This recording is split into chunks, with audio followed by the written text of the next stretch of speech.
മാതാപിതാക്കളുടെ ക്രിസ്തീയ വിശ്വാസം തന്നെ തുടർന്നതായ ഗീവർഗീസ്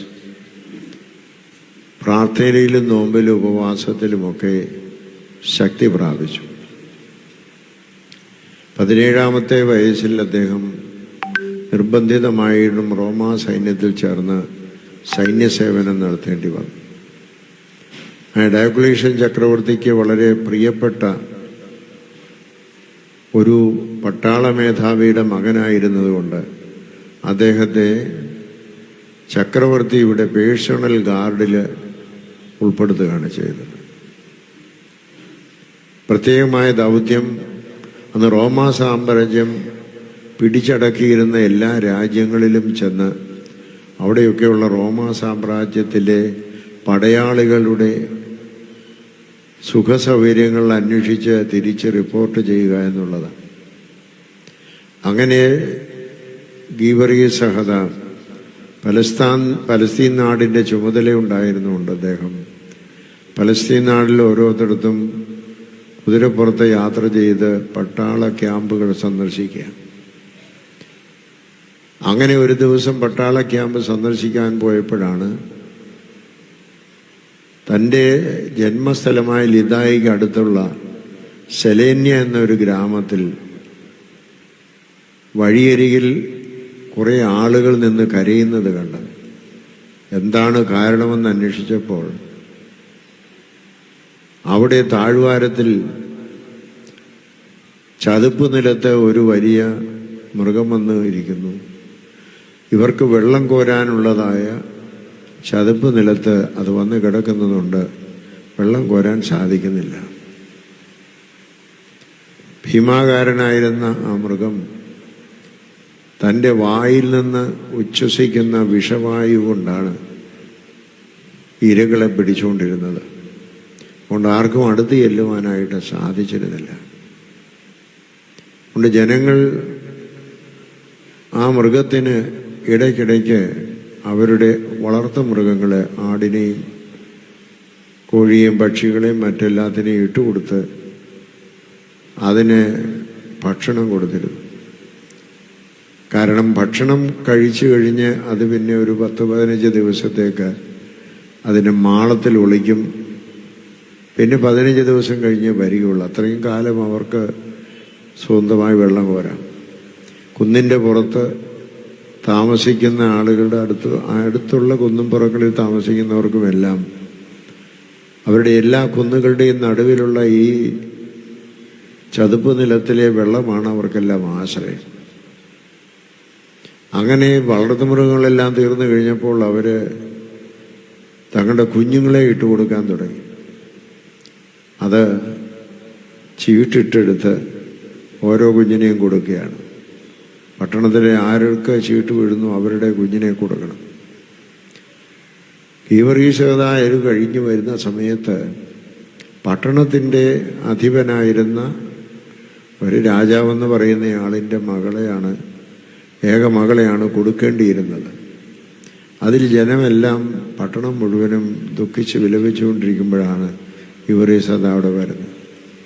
വിവരം അറിഞ്ഞ് അദ്ദേഹം പറഞ്ഞു, സാരമില്ല, ആ ജീവിയെ കൊന്ന് ആ സ്ഥലത്ത് നിന്ന് മാറ്റാം. ഉള്ളവരൊക്കെ നിർബന്ധിച്ചു. അതിൻ്റെ അടുത്ത് ചെല്ലാനൊക്കത്തില്ല. അത് വിഷവാതകം ഉച്ഛ്വസിച്ച എല്ലാവരും മരിച്ചു പോകും. ഗീവർഗീസ് സഹദ പറഞ്ഞു, ഞാൻ ക്രിസ്തുവിൻ്റെ ശിഷ്യനാണ്, എനിക്കതിനെ ഭയപ്പെടേണ്ട ആവശ്യമില്ല. യേശുക്രിസ്തു എന്നെ രക്ഷിക്കും, അതിനെ കൊന്ന് മാറ്റുവാൻ സാധിക്കും. എല്ലാവരും നോക്കി നിൽക്കെ ഗീവർഗീസ് സഹദ ചെന്ന് കുന്തം കൊണ്ട് കുത്തി അതിനെ കൊന്ന് അവിടെ നിന്ന് മാറ്റുകയാണ്. ഏതാണ്ട് 4 രഥങ്ങൾ കെട്ടി വലിച്ചിട്ടാണ് അത്ര വലിയ ഭീമാകാരനായ ഒരു ജീവിയെ അവിടുന്ന് മാറ്റുവാൻ സാധിച്ചത്. ഇത് കണ്ട രാജാവ് വലിയ ഉപഹാരങ്ങൾ, സമ്മാനങ്ങളൊക്കെ അദ്ദേഹത്തിന് കൊണ്ടുവന്നു. അതെല്ലാം അദ്ദേഹം പാവപ്പെട്ടവർക്ക് വിതരണം ചെയ്തു. രാജാവും ജനങ്ങളുമെല്ലാം ക്രിസ്ത്യാനികളായി. തൻ്റെ ചുറ്റുമുള്ള ഗ്രാമങ്ങളിൽ നിന്നുമായിട്ട്, ഇവിടുന്ന് വെള്ളം കോരിക്കൊണ്ടിരുന്ന ഗ്രാമങ്ങളിൽ നിന്നുമായിട്ട് ഏതാണ്ട് 15,000 പേരോളം അന്ന് ക്രിസ്ത്യാനികളായി എന്നാണ് ചരിത്രം പറയുന്നത്. ക്രിസ്തീയ വിശ്വാസം അങ്ങനെ പടർന്നതോടുകൂടെ അവിടെയുള്ളതായ ക്ഷേത്രങ്ങളിൽ ആളുകൾ പോകാറായി. ക്ഷേത്രത്തിൽ സൂര്യഭഗവാനെ വന്ദിക്കുന്ന, ബലിയർപ്പിക്കുന്ന ക്ഷേത്രമാണ്. ആ ക്ഷേത്രത്തിലെ പ്രതിഷ്ഠയെ വന്ദിക്കാൻ ആളില്ലാതെ വന്നപ്പോൾ ആ പട്ടണത്തിൻ്റെ ക്ഷേത്രപാലകനായിരുന്ന ദേദ്യാനോസ്, അദ്ദേഹത്തിൻ്റെ ഭാര്യ അലക്സാണ്ട്ര, ദേദ്യാനോസ് ചെന്ന് അവിടെയുള്ളതായ വലേറിയസ് എന്ന് പറയുന്ന അവിടുത്തെ പട്ടാള മേധാവിയെ വിവരമറിയിച്ചു. ഞങ്ങളുടെ ക്ഷേത്രത്തിൽ ആളുകൾ വരാതായി. ഗീവറീസയുടെ പുറകെ പോയി. വലേറിയസ് ഡയോക്ലീഷ്യനെ അറിയിച്ചപ്പോൾ ഡയോക്ലീഷ്യൻ പറഞ്ഞു, എനിക്ക് പ്രിയപ്പെട്ട ഒരു പട്ടാളക്കാരനാണ്, പക്ഷേ ക്രിസ്ത്യാനിയാണെങ്കിൽ അവനെ പീഡിപ്പിച്ച് ക്രിസ്ത്യ വിശ്വാസം തള്ളിപ്പറയിക്കണം, കൊല്ലരുതെന്ന് പറഞ്ഞു. അങ്ങനെ പല വർഷങ്ങളായി ഗീവറീസേതായ ഓരോ സമയത്തും ഓരോ പീഡകൾ ഏർപ്പെടുത്തി. അനേകം പീഡകൾ ഏറ്റുവെങ്കിലും വർഷങ്ങൾ കഴിഞ്ഞിട്ടും അദ്ദേഹം ക്രിസ്ത്യവിശ്വാസം തള്ളിപ്പറഞ്ഞില്ല. തലകീഴായി കെട്ടിത്തൂക്കി അടിച്ചു. അപ്പോൾ അദ്ദേഹം വിശ്വാസം തള്ളിപ്പറയാതെ വന്നപ്പോൾ അദ്ദേഹത്തെ വെറുതെ വിട്ടു, കൊല്ലരുതെന്ന് പറഞ്ഞിട്ടുണ്ട്. പക്ഷെ അതുകൊണ്ട് ഓരോ പീഡകളും നടക്കുമ്പോൾ കൂടുതൽ കൂടുതൽ ആളുകൾ ക്രിസ്ത്യാനികളാകുകയാണ്. പിന്നീട് അദ്ദേഹത്തെ ചുട്ടുപഴുപ്പിച്ച കമ്പി പട്ടയിൽ കിടത്തി. അദ്ദേഹത്തിന് ദോഷമൊന്നും സംഭവിച്ചില്ല. മാരകമായ വിഷം കുടിക്കുവാൻ കൊടുത്തു, ദോഷമില്ലായില്ല. പിന്നീട് മറ്റൊരു സമയത്ത് 2 രഥങ്ങളുടെ ഇടയിൽ രഥത്തിൻ്റെ ചക്രത്തിൽ അദ്ദേഹത്തിൻ്റെ കാലുകൾ കെട്ടി വിപരീത ദിശയിലേക്ക് 2 രഥങ്ങൾ ഓടിച്ചെങ്കിലും രഥങ്ങളെന്നും മാറാതെ അവിടെ നിന്നു. അവസാനം അദ്ദേഹത്തെ ഒരുക്കിയതായ ഈയത്തിൽ, തിളപ്പിച്ച ഈയത്തിൽ നിർത്തി.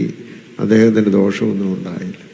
ഇങ്ങനെ അനേക വർഷങ്ങളിലായിട്ട് അനേക വീടുകൾ സഹിച്ചിട്ടും ഗീവറീസേതായിക്ക് ദോഷമൊന്നും സംഭവിച്ചില്ല. അനേകം ആളുകൾ ക്രിസ്ത്യാനികളായി. അവസാനം ദേദ്യാനോസ് പട്ടണത്തിൻ്റെ ക്ഷേത്രപാലകൻ പറഞ്ഞു, ഞങ്ങളുടെ ക്ഷേത്രത്തിൻ്റെ മുമ്പിൽ വന്ന് ക്ഷേത്രത്തെ നോക്കി ഒന്ന് പ്രാർത്ഥിച്ചാൽ മതി, നിന്നെ വിട്ടേക്കാമെന്ന് പറഞ്ഞു. അങ്ങനെ ക്ഷേത്രത്തെ നോക്കി പ്രാർത്ഥിക്കാമെന്ന് പറഞ്ഞ് അവിടെ ചെന്നപ്പോൾ അദ്ദേഹം സ്വർഗത്തിലേക്ക് കണ്ണുകിടർത്തി യേശുക്രിസ്തുവിനോട് പ്രാർത്ഥിച്ചു. പ്രാർത്ഥിച്ചതായ സമയത്ത് ആകാശത്ത് നിന്ന് തീയിറങ്ങി ആ ക്ഷേത്രവും അവിടെ കൂടി നിന്ന് എല്ലാവരെയും ദഹിപ്പിച്ചു കളഞ്ഞു. ഇത് കണ്ട ദേദ്യാനോസിൻ്റെ ഭാര്യ അലക്സാണ്ട്ര, ഞാനും ക്രിസ്ത്യാനിയാകുക എന്ന് പറഞ്ഞു. ദേദ്യാനോസ് ആദ്യം എൻ്റെ ഭാര്യയെ വെട്ടിക്കൊന്നു. അതിനുശേഷം ഗീവറീസാദായെ വെട്ടിക്കൊന്നു. അവരെല്ലാവരും തീക്കിരയായി തീർന്നു. ഇതാണ് അവിടെ നടന്നതായ സംഭവം. അനേകം പേര് ക്രിസ്ത്യാനികളായി തുടർന്നും ആ തുർക്കി പ്രദേശത്ത് ക്രിസ്ത്യാനികളാകുവാൻ പലസ്തീൻ നാട്ടിൽ ക്രിസ്ത്യാനികളാകുവാൻ കാരണം ഗീവറീസായുടെ രക്തസാക്ഷി മരണമാണ്. അദ്ദേഹത്തിൻ്റെ തിരുശേഷിപ്പുകളെല്ലാം ഭക്തജനങ്ങൾ സമർപ്പിച്ചു. അവിടെ ഗീവറീസാദയുടെ നാമത്തിൽ ഒരു ദേവാലയം തന്നെ പലസ്തീൻ നാട്ടിൽ പണിയുകയുണ്ടായി. ഗീവറീസാദയുടെ ഈ സഹത രക്തസാക്ഷിത്വം അദ്ദേഹത്തിന് സഭയുടെ വിശ്വാസത്തെ സ്ഥിരപ്പെടുത്തുവാനായിട്ട് കഴിഞ്ഞ കാര്യമാണ്. അദ്ദേഹം നമുക്ക് നൽകുന്നതായ സന്ദേശം എന്താണ്? ഒന്നാമത്തെ സന്ദേശമെന്ന് പറയുന്നത്, നമ്മൾ എത്ര തിരക്ക് പിടിച്ച ജീവിതത്തിലുള്ളവരായിരുന്നാലും പ്രാർത്ഥനയും നോമ്പും ഉപവാസവും നഷ്ടപ്പെടുത്താതിരുന്നാൽ ആത്മീയ ശക്തി നമുക്ക് ലഭിക്കും. അതിൽ കുറവുള്ളവരായിരുന്നാൽ ആത്മീയ ശക്തി നമുക്ക് ലഭിക്കുകയില്ല എന്നുള്ളതാണ്. ആ ആത്മീയ ശക്തിയാണ് അതിപ്പോൾ ഗീവറീസാദായിക്ക് എന്നും ഉണ്ടായിരുന്നത്. അത് തൻ്റെ ബാല്യം മുതൽ മാതാപിതാക്കൾ കൊടുത്തതായ പാഠമാണ്. അങ്ങനെയുള്ള പാഠങ്ങൾ കൊടുക്കുവാൻ നമ്മുടെ മാതാപിതാക്കൾക്ക് കഴിയുന്നില്ലെങ്കിൽ നമ്മുടെ മക്കൾ തിന്മയിലേക്ക് പോകും. പ്രായമാകുമ്പോൾ അവർ അതൊന്നും അനുസരിക്കാതെ അവരുടെ ഇഷ്ടം പോലെ ജീവിക്കും. മദ്യത്തിനും മയക്കുമരുന്നിനും അടിമകളാകുകയും സഭയുടെ വിശ്വാസമോ ക്രിസ്ത്യവിശ്വാസമോ ഇല്ലാത്തവരായി നഷ്ടപ്പെടുകയും ചെയ്യും. അതിടയാക്കാതിരിക്കുവാനായിട്ട് ബാല്യത്തിൽ തന്നെ കുഞ്ഞുങ്ങളെ ദൈവ ശിക്ഷണത്തിൽ വളർത്തുകയും ആ ശിക്ഷണം അവരുടെ ജീവിതത്തിൽ എപ്പോഴും എന്തെല്ലാം തിരക്ക് പിടിച്ചതായിരുന്നാലും നിർവഹിക്കുവാൻ സാധ്യമാവുകയും ചെയ്യണമെന്നവരെ പഠിപ്പിക്കുകയും ചെയ്യണമെന്നുള്ളത് നമ്മുടെ വലിയ ഒരു സന്ദേശമാണ്. രണ്ടാമത്, നമ്മുടേതല്ലാത്തതായ കാരണത്താൽ ലോകത്തിൽ പല കഷ്ടതകളും പ്രയാസങ്ങളും ദുഃഖങ്ങളും നമ്മൾ അനുഭവിക്കേണ്ടി വരും. ഇവരീസാദായുടെ സ്വന്തം കാരണത്താലല്ല, ക്രിസ്തീയ വിശ്വാസിയായിരിക്കുന്നു എന്നുള്ളതിൽ മാത്രമാണ്. യേശുക്രിസ്തു ഈ ലോകത്തിൽ വന്നും കഷ്ടപ്പാടും കുരിശുമരണവും സഹിച്ചത് തൻ്റേതല്ലാത്തതായ കാരണത്താലാണ്, മനുഷ്യവർഗത്തിന് വേണ്ടിയാണ്. ലോകത്തിൽ നമുക്കും പല അപകടങ്ങളോ രോഗങ്ങളോ ഒക്കെ വരാം. അപകടം വരുവാൻ നമ്മളാരും ആഗ്രഹിക്കുന്നില്ല, രോഗങ്ങൾ വരുവാൻ നമ്മൾ ആഗ്രഹിക്കുന്നില്ല. അപ്പോൾ നമ്മൾ ആഗ്രഹിക്കാതെ തന്നെ പലപ്പോഴും പല അപകടങ്ങളും നമുക്കുണ്ടാകും. അവിടെ കഷ്ടതകളും പ്രയാസങ്ങളും ഉണ്ടാകാം. പക്ഷെ അതെല്ലാം പരിശുദ്ധനായ പൗലോസ്ലീഹ പറയുന്ന പോലെ സഭയ്ക്ക് വേണ്ടിയുള്ള എൻ്റെ കഷ്ടത കർത്താവിൻ്റെ ശരീരത്തിൽ കുറവുള്ളത് പൂർത്തിയാക്കുന്നുവെന്ന് കൊലോസ്യ ലേഖനത്തിൽ പൗലോസ്ലീഹ നമ്മെ ഓർപ്പിക്കുന്നുണ്ട്. അപ്പോൾ നമ്മുടെ കഷ്ടത കർത്താവിൻ്റെ കഷ്ടതയോട് അനുരൂപമായി തീരുന്നതാണ് എന്ന് വിശ്വസിക്കുവാൻ നമുക്ക് കഴിയണം. നിർദോഷമായ കഷ്ടതകൾ, നമ്മൾ തെറ്റ് ചെയ്തിട്ടുള്ളതായ അടികളേൽക്കുകയാണെങ്കിൽ അതല്ല, നേരെ മറിച്ച് നമ്മൾ ഒരു തെറ്റും ചെയ്യാതെ പലതരത്തിലുള്ള ആരോപണങ്ങളോ അപമാനങ്ങളോ അതുപോലെ അപകടങ്ങളോ രോഗങ്ങളോ വന്നാൽ നാം ഭയപ്പെടേണ്ട. ക്രിസ്തുവിൻ്റെ കഷ്ടാനുഭവത്തിൽ നമ്മളും പങ്കുള്ളവരാകുന്നു എന്ന് മാത്രം ഓർത്തിരുന്നു.